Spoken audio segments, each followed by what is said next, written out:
Good morning 11th class. How are you? Fine? Hopefully you will be fine in a good weather. So today we are going to start a new chapter from your book Hornbill. That is 5th chapter of the book The Ailing Planet, The Green Movement. Ailing word means जानते हैं क्या होता है? एलिंग word का मतलब होता है जो करहा रहा हो, उसको बोलते हैं एलिंग। ठीक है, जो किसी बीमारी के कारण बीमार होने की वजह से करहा रहा हो, तो दैट इज कॉल्ड एलिंग। तो यहाँ पर एलिंग किसको कहा गया है? प्लैनेट। कौन से planet? On which we live, the earth. तो यहाँ द अर्थ को बोला गया है the ailing planet the green movement role. यानी इसमें जो हमारा एलिंग प्लैनेट यानी कौन सा? अर्थ, जो करहा रहा है, पृथ्वी जो करहा रही है, उस करहाते हुए प्लैनेट पे ग्रीन मूवमेंट से समझते हैं, आपने पढ़ा होगा सोशल स्टडी में 10th क्लास में। ग्रीन मूवमेंट से मतलब है हरित क्रांति। हरित क्रांति क्या थी ये भी आप सब जानते होंगे आई होप। तो यहाँ वो तो ग्रीन मूवमेंट उसी के बारे में बात की गई है कि why it is necessary and what is the benefit of this and why it has been started. कब शुरू हुआ and when it was started and why, ये सब हम इसमें पढ़ेंगे। तो वही उसी ग्रीन मूवमेंट की यहाँ पर बात है कि उस ग्रीन मूवमेंट का जो ये कराता हुआ प्लैनेट हमारा अर्थ है, उस पे उसका क्या रोल रहा, उस प्लैनेट में उस ग्रीन मूवमेंट का क्या रोल था, क्यों इसको जो है शुरू किया गया कुछ लोगों द्वारा या किसी सोसाइटी द्वारा, इसके बारे में हम इस चैप्टर में डिटेल में पढ़ेंगे। तो जैसा कि हमें चैप्टर ही बता रहा है कि इसमें जो सारी परेशानियाँ अर्थ की हैं, मेन प्रॉब्लम्स क्या है अर्थ की? The pollution of earth may be in environment pollution, may be water pollution, may be कोई सा भी पॉल्यूशन है उसके बारे में यहाँ, एयर पॉल्यूशन, वो सब अर्थ पर ही है, उसके बारे में यहाँ बात की गई है कि उनको रोकने के लिए क्या क्या काम किए गए अर्थ पर, ये हम इसमें पढ़ेंगे। तो स्टार्ट जो करते हैं ए हॉलिस्टिक एंड इकोलॉजिकल व्यू।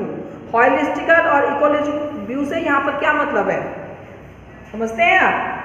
किसको कहा जाता है? हॉलिस्टिक और इकोलॉजिकल व्यू। इकोलॉजी वर्ड भी सुना होगा और हॉलिस्टिक वर्ड भी आपने जरूर सुना होगा, ऐसा नहीं है कि आपने इनके बारे में सुना ना हो। तो किसको बोलते हैं इकोलॉजिकल व्यू और हॉलिस्टिक व्यू? बताइए, इफ एनीबडी यू नो।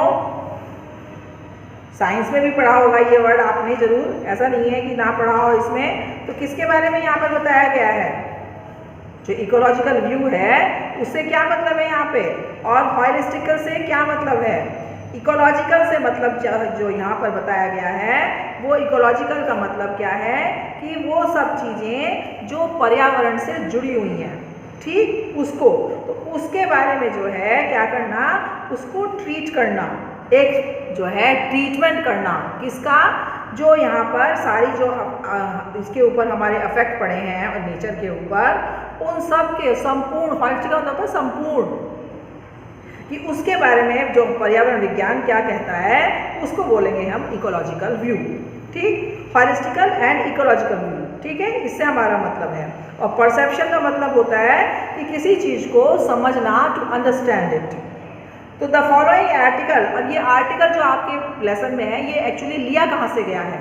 आपके जो जितने भी लेसन्स हैं, मैंने पहले भी बताया है कि जितने भी लेसन्स हैं वो सब लेसन्स जो हैं क्या हैं कि उन सब लेसन्स को कहीं ना कहीं से लिया गया है, यानी वो पूर्ण रूप से नहीं है लेसन, ये आर्टिकल पूर्ण रूप से कहीं और पर लिखा हुआ है, वहाँ से ये एक छोटा सा अंश आपके कोर्स में इंक्लूड किया गया है एक चैप्टर की फॉर्म में। ठीक, तो यहाँ पर क्या कह रहे हैं कि the following article was written by Nana Palkhivala. कौन है इसके writer? Nana Palkhivala, and publish in the Indian Express on 24 November in 1994। अब से 24 साल पहले, आप इमेजिन कर सकते हैं, नहीं सॉरी 26 साल पहले, 26 साल पहले ये चैप्टर 94 में लिखा गया था। The issues that he raised regarding the declining health of the earth, जो इश्यूज उन्होंने इसमें उठाए थे इस आर्टिकल में, वो किसके बारे में थे? वो अर्थ के बारे में थे। उसके ऊपर उन्होंने जो अर्थ की स्वास्थ्य जो खराब हो रहा है, उसकी हालत दिन पर दिन बद से बदतर होती जा रही है, उसके बारे में यहाँ उन्होंने बात की है। तो अब चैप्टर स्टार्ट करते हैं कि one cannot recall any movement in world history which has gripped the imagination of the entire human race so completely and so rapidly as the green movement। कि जहाँ तक मेरा मानना है वो ये है कि कोई भी मूवमेंट इतनी तेजी से जो है पृथ्वी पर नहीं फैला, इतनी तेजी से उसने लोगों को अपनी गिरफ्त में नहीं लिया, यानी किसी भी मूवमेंट का इतनी अच्छे से इम्पैक्ट नहीं हुआ जितना कि ग्रीन मूवमेंट का हुआ, जिसको कि किसमें स्टार्ट किया गया था, नियरली 25 नहीं 26 ईयर्स जो है पहले शुरू किया, सॉरी जो कब शुरू किया गया था उसको, इन यहाँ पर लिखा है 25 ईयर। 25 क्यों लिखा है? क्योंकि यहाँ पर ये 72 में स्टार्ट हुआ था और ये जो बुक लिखी गई होगी, ये जो बुक लिखी गई होगी ये कब लिखी गई होगी? ये बुक आपकी लिखी गई होगी 72 का मतलब क्या है? 90 किसमें 95 में। ठीक, तो इसलिए उन्होंने कहा यहाँ पर कि the world first nation green party was founded in New Zealand since then. क्योंकि ये 94 में लिखा गया था 95, तो इसलिए यहाँ पर उन्होंने तभी के कहा कि अब से 26 साल पहले 25 साल पहले the world's first nationwide green party was founded in, कहाँ पर? न्यूजीलैंड में पहली बार जो है एक जो पार्टी थी उसने इसको शुरू किया था कहाँ पर? नेशन वाइड ग्रीन पार्टी, जिसका नाम था द वर्ल्ड्स फर्स्ट, जिसने इसके बारे में काम किया, पृथ्वी पर जो एनवायरमेंट है उस पर काम करने के लिए जो बनी थी। Since then the movement has not looked back, और तब से लेकर आज तक उनका कहना है कि इस मूवमेंट ने पीछे मुड़ के नहीं देखा। पीछे मुड़ के देखने से मतलब क्या होता है? ऐसा थोड़ी वो मूवमेंट अपने पैरों पे चल रहा है। पीछे मुड़ के देखने से मतलब है कि डे बाय डे और ज़्यादा इसको जो है फैलाया गया, इस पर काम किया, ये ज़्यादा से ज़्यादा लोगों तक पहुँचाया जा रहा है। ज़्यादा से ज़्यादा लोग इसका फ़ायदा उठा रहे हैं, ज़्यादा से ज़्यादा लोग इसको जान रहे हैं, ये कहने का मतलब है। We have shifted one hope irrevocably from the mechanistic view to a holistic and ecological view। कि ये वो दौर था जब हमारा देश आज़ाद हुआ, तब हमारा देश आज़ाद होने पर किस पे सबसे ज़्यादा जोर दिया गया? सबसे ज़्यादा जोर दिया गया यानी देश का मशीनीकरण करने पर। एक से एक जो है देश की को तरक्की करने के लिए अलग अलग तरह की मशीनों का जो है आविष्कार किया गया। नई मशीनें जो यहाँ हमारे देश में नहीं थी, बाहर से लाके उनको लगाया गया फैक्ट्रीज में। तो यानी ज़्यादा से ज़्यादा देश का विकास हो, इस बात पे ध्यान दिया गया था। लेकिन उस मशीनीकरण का युग जो है उसके हमारे जीवन पर, हमारे पर्यावरण पर क्या नुकसान पड़ रहे हैं, उस समय ये नहीं सोचा गया था। लेकिन इन 72 में पहली बार ऐसा हुआ कि लोगों का ध्यान जो है इस मैकेनिज्म से हटके किसकी तरफ गया? हॉलिस्टिकल एंड इकोलॉजिकल। इकोलॉजिकल से मैंने आपको बताया कि इकोलॉजिकल का मतलब है कि जिसमें कि हम जो है क्या कर रहे हैं कि नेचर को कैसे ट्रीट करना है, उसके बारे में बात की गई। हॉलिस्टिकल मतलब ऐसे होल, संपूर्ण, सबके लिए, सभी के लिए कि कैसे उसको जो है नेचर को ट्रीट करना है हमें, अपने लिए, अपनी आने वाली जनरेशन के लिए। तो लोगों की जो सोच थी वो किससे? मशीनीकरण से किसकी तरफ गई? Holistical and ecological view of the world. It is a shift in human perception as revolutionary as irrevocably का मैंने यहाँ पे लिखा हुआ है कि फाइनली, आखिरकार लोगों ने जो है मशीन के युग से हटके नेचर के बारे में सोचना शुरू किया। It is a shift in human perception as revolutionary as that introduced by the Copernicus, who taught mankind in the 16th century that the earth and the other planet revolves around the sun। यानी ये जो perception था, perception का मतलब किसी धारणा को समझना, कि लोगों ने इसको जो समझा वो इतना अच्छे से इसको समझा, इतने अच्छे से इसको लिया कि जितना कि 16th सेंचुरी में कैपसनिकस की जो इन्वेंशन थी, कैपसनिकस की जो थ्योरी थी 16th सेंचुरी में जो उसने दी थी, सबसे पहले 16th सेंचुरी में इस बात को माना गया था कि जो सन है, कि जो प्लैनेट्स हैं वो सब जो है किसकी अर्थ और दूसरे प्लैनेट्स किसकी तरफ चारों तरफ घूमते हैं, सन के। ये पहली बार पता लगाया गया था। For the first time in human history, there is a growing worldwide consciousness that the earth itself is a living organism। और पहली बार ह्यूमन हिस्ट्री में ये माना गया था कि there is a growing worldwide consciousness, चारों तरफ जो है वर्ल्ड वाइड का पूरे संसार में इस बात को स्वीकार किया गया था, इस बात को कि जो ये कॉन्शियसनेस कौन सी, कि जो अर्थ है ये अपने आप में एक लिविंग ऑर्गेनिज्म है। लिविंग ऑर्गेनिज्म से मतलब क्या होता है कि अपने आप में एक जीवंत चीज है, कि ये अपने आप में क्या है कि इसका जो है अपने आप एक जीव है। ये धरती पर ये अपने आप में एक, जैसे हम जीव हैं, हमारी अपनी एक जो है मेटाबॉलिकल नीड्स हैं, ऐसे ही जो प्रकृति है उसकी भी अपनी मेटाबॉलिकल नीड्स हैं। ये भी एक विशालकाय जीव की तरह है, ऐसा उन्होंने जो है सोचना शुरू किया। It has its own metabolical needs. Metabolical needs का मतलब है कि हमें अपने कार्य करने के लिए, हमारी अपनी प्रक्रिया के लिए, जो हमारी प्रक्रिया जो होती है उसके लिए जो जरूरत है, and vital process which needs to be respected and preserve. अपने आप में ये क्या है कि एक जो है जीवित चीज है जिसको कि हमें सम्मान करना होगा और उसको सुरक्षित रखना होगा। Vital process which need to be respected and preserve, बचा के संभाल के रखना होगा। ये नहीं कि बस आज खत्म कर दो इस पृथ्वी को, जो भी इस पृथ्वी पर नेचुरल रिसोर्सेज हैं उन सब का दोहन करके खत्म कर दो, आगे आने वाले टाइम के लिए कुछ मत छोड़ो, भी संतानी करो। इससे जो है लोगों की सोच डिफर होना शुरू हुई। The earth's vital sign reveals a patient in declining health. जबकि हम अगर इस पृथ्वी को देखें तो इसके आज के जो लक्षण हैं वो क्या दिखा रहे हैं, वो ये दिखा रहे हैं कि ये एक जो है भयंकर रोगग्रस्त मरीज है जिसकी जो हेल्थ है डिक्लाइनिंग, मतलब क्या हो रही है, खराब से खराब हो जा रही है, नीचे गिरी जा रही है। वो ये बताते हैं कि उसकी तरह उसकी जो पृथ्वी है उसकी स्थिति एक बीमार व्यक्ति की तरह है जो दिन प्रतिदिन और खराब होती जा रही है। We have begun to realize our ethical obligation to be good steward of the planet and responsible trustee of the legacy to the future generation।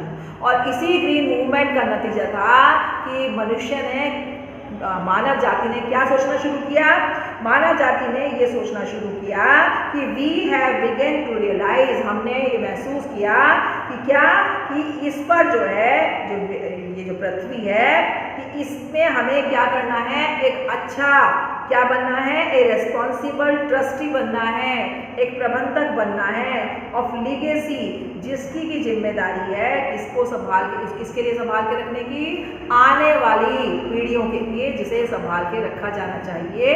ये हमारी ही जिम्मेदारी है, हमारी नैतिक जिम्मेदारी है। ट्रस्टी का मतलब होता है कि जो उस चीज को संभाल के रखता है उसके संरक्षण की जिम्मेदारी किसकी है, उसको बोलते हैं trustee.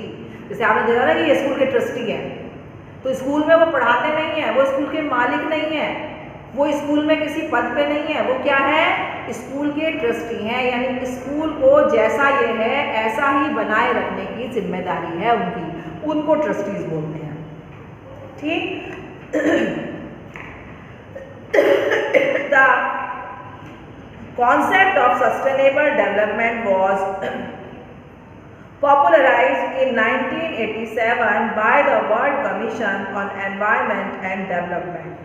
The concept of sustainable development, sustainable development से मतलब क्या होता है, सस्टेनेबल डेवलपमेंट से मतलब है कि ऐसा विकास जो क्या हो, जो आपको जो है आप सिर्फ आपका ना हो बल्कि किसका हो, आने वाली जनरेशन का भी विकास हो। यानी एक कंटिन्यूअस विकास, यानी सिर्फ आज की पीढ़ी का विकास नहीं, उसकी जो आने वाली पीढ़ियां हैं उनका भी विकास होना। यानी जो प्रक्रिया विकास की है वो निरंतर चलती जाए, उसको बोलते हैं सस्टेनेबल डेवलपमेंट। ठीक। The concept of sustainable development was popularise, तो इसका इस कॉन्सेप्ट को सबसे ज़्यादा पॉपुलर किस टाइम पे हुआ, पीरियड में हुआ, इन 1987 में 1987 में सबसे ज़्यादा लोगों के बीच में ये जो है लोकप्रिय हुआ। अब वो आगे कहते हैं कि इन 1987 by the world commission on environment and development in its report it defined the idea, जिसकी रिपोर्ट में ये कहा गया, जिसने क्या परिभाषित किया, क्या कौन से विचार को परिभाषित किया, development that meets the needs of the present without compromising the ability of future generation to meet their needs. आप इतनी बार जो है उसके ऊपर आपके से लिखने के लिए आता है, आर्टिकल लिखने के लिए आता है, अर्थ के ऊपर, नेचर के एनवायरनमेंट के ऊपर, और लेकिन आप 2 लाइन नहीं बोल सकते। और ये चैप्टर जो है जब भी आपसे स्कूल में रिपोर्ट राइटिंग हो, डिबेट हो इन टॉपिक्स पे, तो ये लेटर से आप काफ़ी कुछ लेके जो है आप हेल्प ले सकते हैं अपने मटेरियल को इकट्ठा करने में, अपने जो लिखने का या बोलने का मटेरियल है उसके लिए आपको इससे काफ़ी हेल्प मिल सकती है। जैसे कि एवरी ईयर हम जो है कब मनाते हैं, अपना जो अर्थ डे है वो कब मनाया जाता है, हमारा अर्थ डे, तो उस दिन हम इसके ऊपर बोल सकते हैं। स्कूल में भी उसका 1 दिसंबर को उसका जो है वो किया जाता है, तो तब आप इसको बोल सकते हैं। और ग्रीन मूवमेंट जो है कब शुरू हुआ था, 1974 में, यानी उस तब से लेके आज तक जो है इस मूवमेंट को कॉन्टिन्यूस बढ़ावा ही मिलता रहा, ज़्यादा से ज़्यादा इसको लोगों के बीच में पॉपुलर किया गया।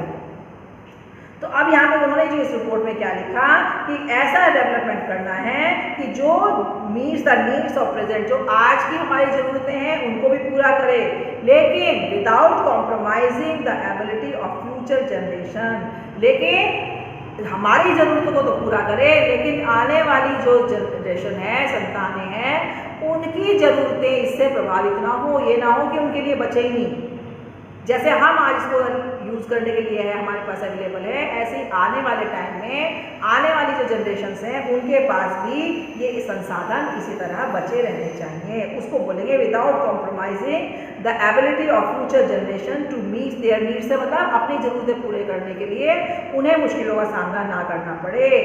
मतलब क्या है कि without stripping the natural world of resources future generation would need, यानी जो हमारे पास नेचुरल रिसोर्सेज हैं, प्राकृतिक संपदाएं हैं, उनका जो है पूरी तरह से हमें दोहन नहीं करना है, बल्कि आने वाले समय के लिए, आने वाली पीढ़ियों के लिए भी उसको संभाल के रखना है, ताकि जैसे हमारे पूर्वज हमें हैंड ओवर करके गए, हमारे लिए छोड़ के गए इतने फलों से लदे हुए पेड़, छायादार पेड़, जंगल, इतनी सारी जो है जहाँ से हम फर्नीचर के लिए लकड़ी लेते हैं, ठीक है, तो हमें भी अपने आने वाली उसके लिए ऐसा ही छोड़ के जाना है। इसीलिए आपको मालूम होगा, आप उससे इलेक्ट्रॉनिक मीडिया पे देखते रहते होंगे कि टाइम टू टाइम लोगों ने इतने खुले बैरन एरिया में जंगल लगाने शुरू कर दिए हैं, क्योंकि हम देख रहे हैं दिन पर दिन जंगल खत्म होते जा रहे हैं। तो जंगल खत्म हो गए तो बारिश होनी बंद हो जाएगी, क्योंकि पेड़ ही जो है जो बादलों को अपनी तरफ खींचते हैं, तो वो जब बंद हो जाएगी तो सारी पृथ्वी हाहाकार करने लगेगी, ठीक है, गर्मी एकदम बढ़ जाएगी। तो ऐसा ना हो और आने वाली जो जनरेशन है, आने वाली जो पीढ़ियाँ हैं, उनको लकड़ी के नाम पे कुछ नहीं मिलेगा, ना पौधों के नाम पे, ना पेड़ के नाम पे, ना जंगल के नाम पे। तो इसलिए हमें आज से ही उनके लिए पेड़ लगाने शुरू कर देने चाहिए, जैसे कि हमें फलों से लदे हुए पेड़ जिनके फल हम खाते हैं मिले हैं, फलों के पेड़ हैं बने हुए हैं, तभी तो हमें फल मिल रहे हैं खाने के लिए। अगर हमारे पूर्वजों ने ये पेड़ ना लगाए होते तो हमें कहाँ से मिलते खाने के लिए। तो हमारा भी ये कर्तव्य है कि जितनी भी खाली जगह हमें मिले वहाँ पर हमें जंगलों का निर्माण करना चाहिए, ज़्यादा से ज़्यादा हमें पेड़ लगाने चाहिए।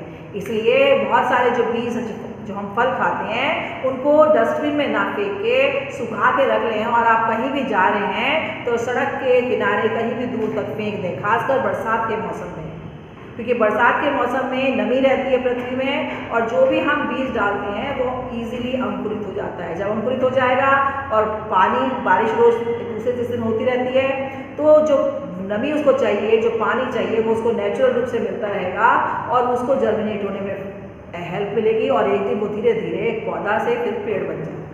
तो जो भी हम बीज हमारे फलों में से निकलते हैं उनको डस्टबिन में ना डाल के सड़क के दोनों किनारे जब भी हम कहीं जा रहे हो तो वहाँ डाल देना चाहिए, ठीक। ये हमारी क्या है, ये सब ड्यूटीज़ हैं।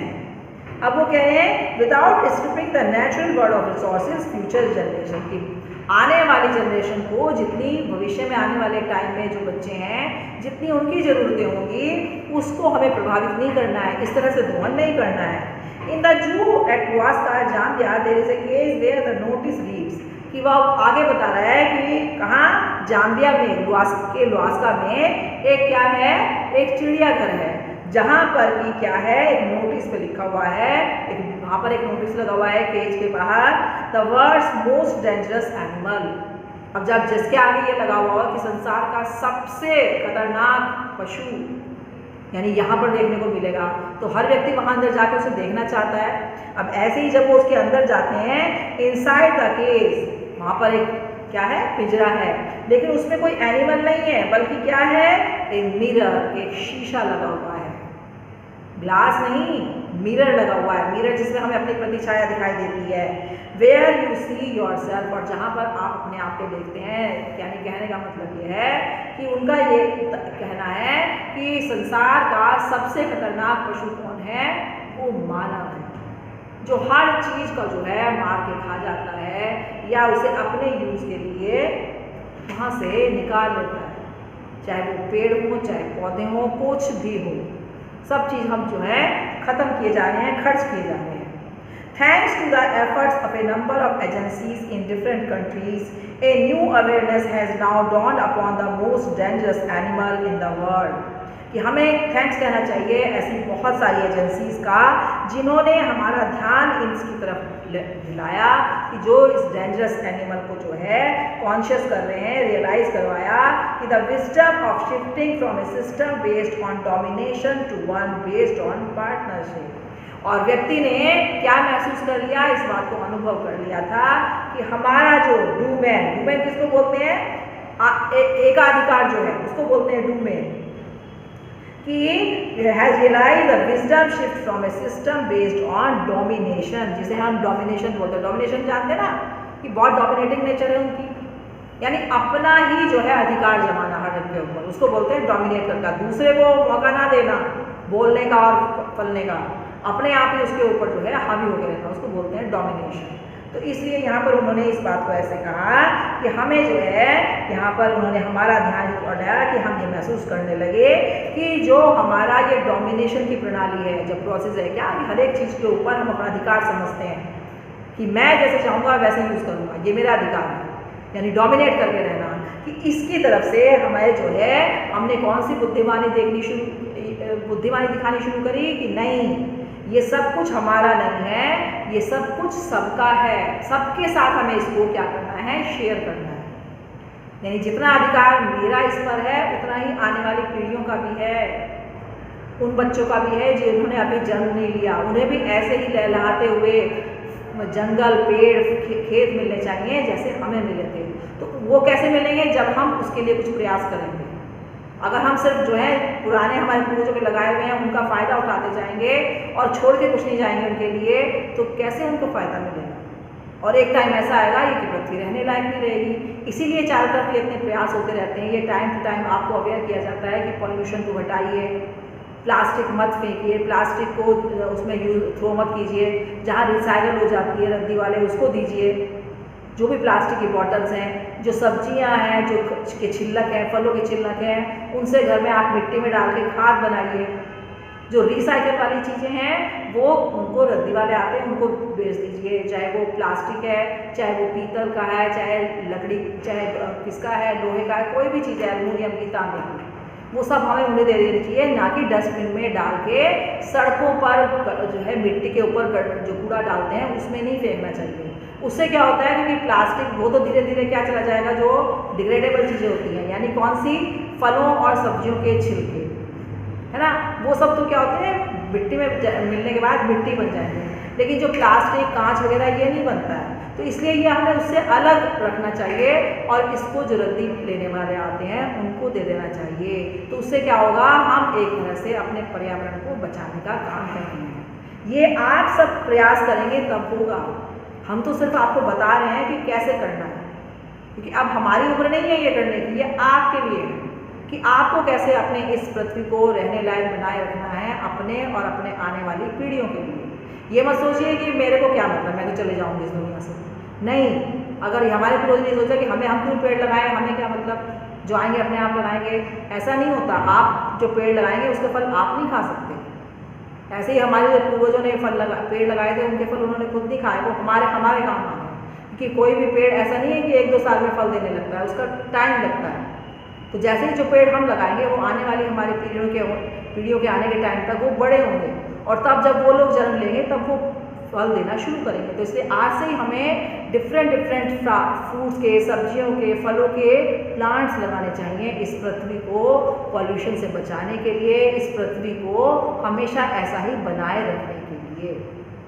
Thank you and have a nice day, and listen carefully, go through the video. Even then something not clear to you, you can ask me anytime. Thanks for listening.